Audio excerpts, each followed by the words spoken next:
Today, we'll be looking at Jesus' two greatest commandments. Do you know what they are? After we've looked at these, we'll talk about some things that we can do to help integrate them in our lives, so be sure to stick around until the end. Hello and welcome. My name is Kathy and I want to thank you for watching.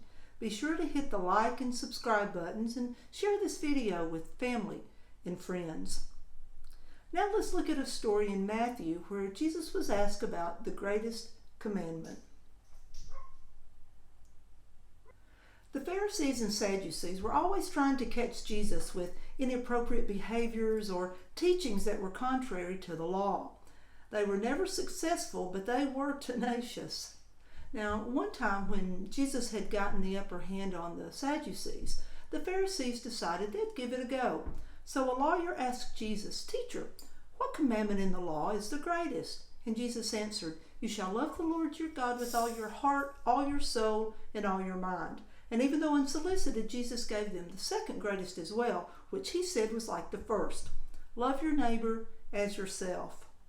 Now, neither the Pharisees nor Sadducees could argue with Jesus' answer, which was taken from Deuteronomy and Leviticus. Now, in Luke, we see a similar story where the questioner wants to justify himself by asking, but who is our neighbor? And this is when Jesus gave us the parable of the Good Samaritan. So I think a question to ask ourselves with this story is exactly how do we love God with all our heart, mind, and soul, and love our neighbor as ourselves? In other words, how do we carry it out? And what does loving God with all our heart, mind, and soul look like? And why did Jesus put loving our neighbor as ourselves with loving God? First, when love is mentioned, one immediately goes to something that is relational. Additionally, love is not static and it's lived out in a reciprocal relationship. And who better to look at to see what this kind of love looks like than the one who completely emptied himself from his own egoic desires so that he could become filled with God, filled with love, in other words. I've said before and I'll say it again, I'm sure, Jesus' relationship with God did not happen automatically, nor did Jesus have a special in with God that caused it to be easier for him to live into the commandments. When he was born, Jesus, like us, had the potential to become full of the divine mystery. He was not born with the divine mystery already completed in him. Jesus, again, like us, had to go through experiences of self-denial, emotional maturity, resisting temptations to be self-sufficient and powerful, at least as the world sees power, and he had to recognize and understand and accept what being human meant. And it means being helpless, needy, and dependent. It's part of the human condition. And it is because Jesus recognized and experienced the human condition and then in complete faith and self-emptying became who he was in God.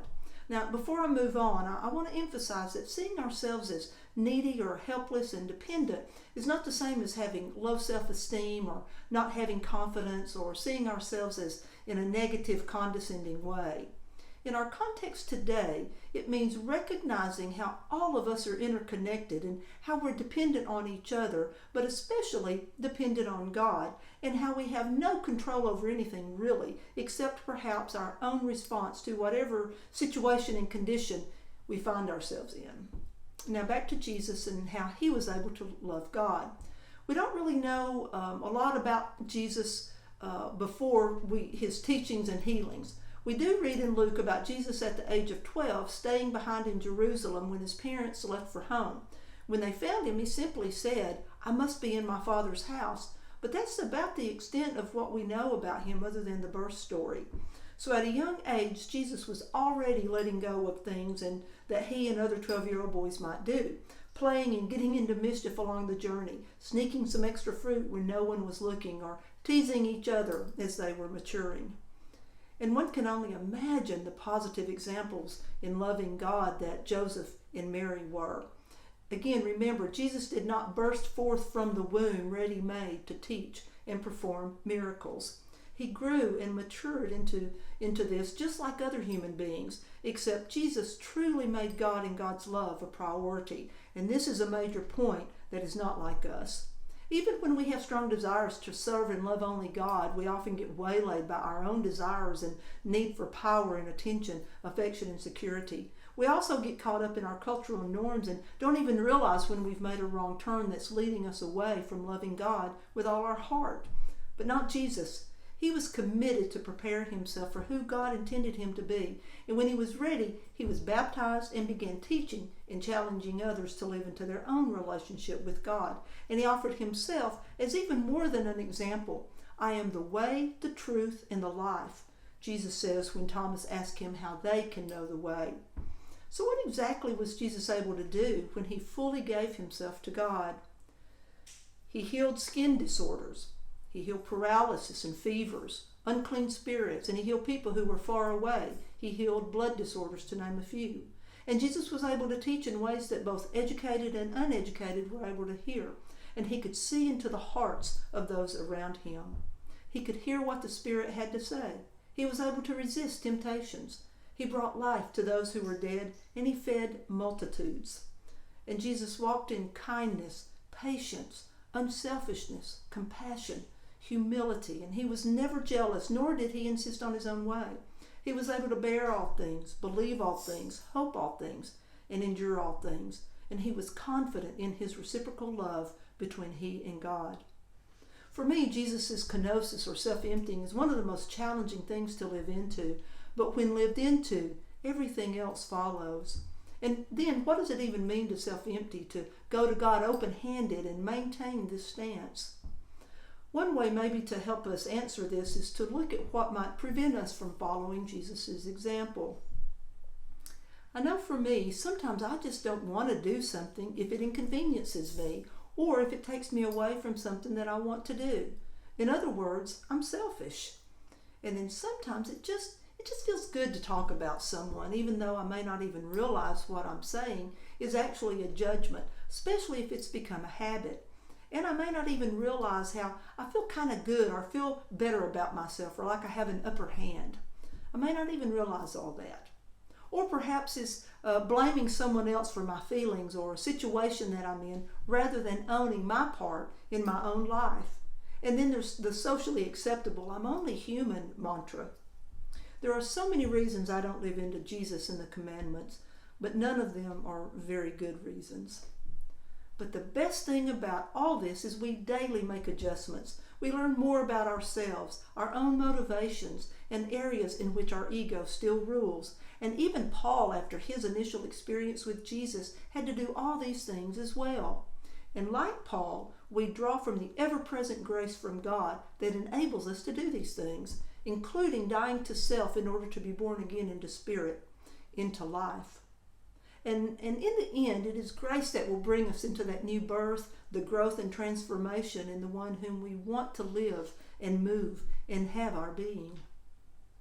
Now, what do you think led Jesus to include loving our neighbor as ourselves in his response to the question about the greatest commandment? And I just would like to point out here that this commandment does not say, love your neighbor as much as yourself, although we've interpreted it that way quite a bit and we think that's what it says. I think as with everything connected to Jesus, there are many layers in his response. With one being, he thoroughly knew the scriptures and the importance they put on the stranger, helping others, not lying about your neighbor, not holding grudges, and not taking vengeance against them, for example. Jesus also understood the connectedness that surrounds us all, that image and likeness of God each of us were born into, which is why Jesus said, if you do it to the least of these, you do it to me. And which is why Jesus said the second greatest commandment was like the first. It is why Jesus took the population so looked down upon by his fellow Jews to establish who our neighbor is, and why he talked openly with the woman at the well, and why he changed his mind about providing healing to an outsider's daughter. He knew what he did to each of these he was doing to himself, if you will. So too, what we do to others, we do not only to him, but to ourselves as well. Because as John tells us, in the beginning was the Word, and all things came into being through the Word. Thus we love our neighbors as ourselves because of our interconnectedness. And if you question this soul-level interconnectedness, ask yourself why it is that we get such warm, positive feelings when we see people helping each other, or we see someone stand up for the underdog, We see the gratitude experienced by those receiving and the joy of those providing such help, or feeling the pain of those who've lost everything in an earthquake, lost loved ones to sickness, or who have been violated in one way or another. We feel these things because deep inside we are connected with the other person. So how can we begin to move daily into loving God and our neighbor in ways that we've never loved before? Well, first, begin by honestly identifying something you are attached to and figure out what about it causes your attachment. For example, does it give you a sense of security or pride or comfort? Or is it a non-tangible thing that you're attached to? For example, your sarcasm or your attitude or your identity as having a quick temper. This is important because it can be a first step in your own self-emptying. 2, look at someone you know who exemplifies these commandments. And what do you see in them that brings you to that conclusion? And what can you learn from them? 3, what is your favorite story of Jesus vividly living out these commandments? And what about it touches you? And how can it help you live more fully into love? 4, begin listening to yourself when you talk. Identify when you talk about yourself and others, and how often you redirect the conversation back to yourself. Do this for a week and keep a daily journal of the frequency of feelings and thoughts and behaviors. At the end of the week, review what your journal says and see what you discover. Can you say it's been a week lived in love of God and neighbor? If not, what can you do to change that? Number 5, get a sticky note or a note card and write out, today I will actively love God with all my heart, mind, and soul and love my neighbor as myself. And put it on the mirror you use to get ready, and then say it every day as you're getting ready. Remember, growth can be evolutionarily slow, so don't get discouraged, but persevere. And remember, God certainly is not discouraged with you, but is rooting you on, knowing that you have everything you need to grow into love if you're truly willing. Thank you so much for watching, and please leave comments below. Hit the like and subscribe buttons and share this video with friends and family. Again, thanks for watching. Until next time, go love God and your neighbor.